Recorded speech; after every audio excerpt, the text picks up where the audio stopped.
अगले दिन जब दोनों बहनें सादे कपड़े पहनकर शादी में जाती है, तो सभी लोग उनके बारे में बातें करने लगते हैं। तभी उनमें से एक पड़ोस की औरत बोलती है, तुम दोनों को पता था ना कि शादी है, तो फिर कैसा रंग का कपड़ा पहनकर आ गई हो? किसी की मैयत नहीं है, शादी है शादी, और आखिरकार तुम्हारी सहेली की शादी है। मफलर सूट पहनकर अपनी सहेली की शादी में कौन जाता है? तभी वहाँ पर गुस्से में रेशमा काकी आ जाती है और बोलती है, हाय राम, मैं तो पहले से बोली थी कि अच्छे कपड़े ही पहनकर आना, लेकिन तुम दोनों अपनी गरीबी हर जगह दिखाती रहती हो।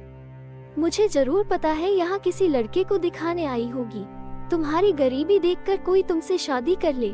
करम जली, एक तो शादी हो नहीं पा रही यहाँ, मेरी बेटी का घर बसने से पहले उजाड़ने आ गई है। हाँ रेशमा, सही कह रही हो तुम, मैं तो कब से इनसे बोल रही हूँ, इन दोनों में से कोई भी एक मेरे बेटे से शादी कर ले। हालांकि वह 2 बच्चों का बाप है, लेकिन उसकी पहली बीवी तो मर चुकी है। भगवान इनको दुआएं भी देंगे और साथ में घर भी मिल जाएगा।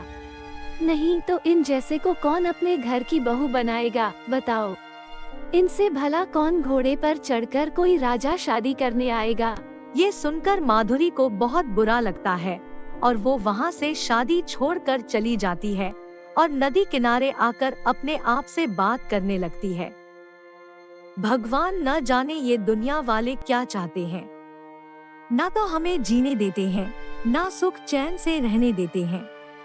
किसी को क्या मतलब है हमारी शादी हो रही है या नहीं हो रही। सचमुच दुनिया वाले कितने बेकार हैं। लेकिन अब मुझे यहाँ पर नहीं रहना और ना ही समाज के ताने सुनने हैं।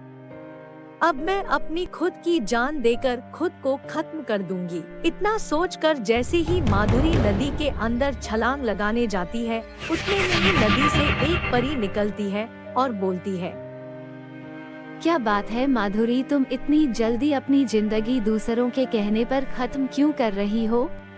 आप ही बताइए, जब से मेरे पिता गए हैं तब से लोग हमें ताने दे रहे हैं।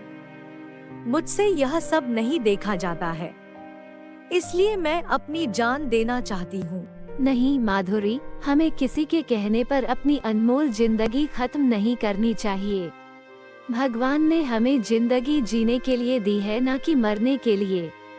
लेकिन तुम चिंता मत करो, मैं तुम्हारी मदद करने के लिए ही मैं तुम्हारे सामने आई हूँ। इतना बोलते ही परी एक लहंगा प्रकट करती है और माधुरी को देते हुए बोलती है, माधुरी, ये कोई मामूली लहंगा नहीं है, बल्कि जादुई लहंगा है, जिसकी मदद से तुम कुछ भी मांग सकती हो और साथ में इसको पहनकर तुम बहुत खूबसूरत भी हो जाओगी। लेकिन तुम कभी भी इस लहंगे का गलत इस्तेमाल मत करना और सदैव लोगों की भी मदद करते रहना। धन्यवाद परी जी, आपका बहुत बहुत शुक्रिया।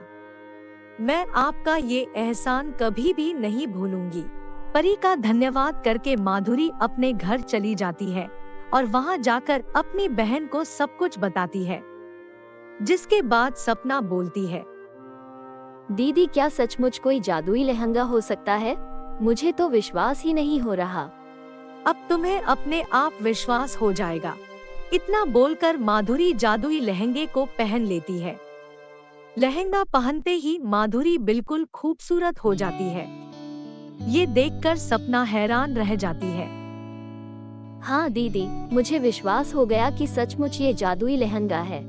अभी रुको सपना, अभी तुम्हें एक चमत्कार और दिखाती हूँ।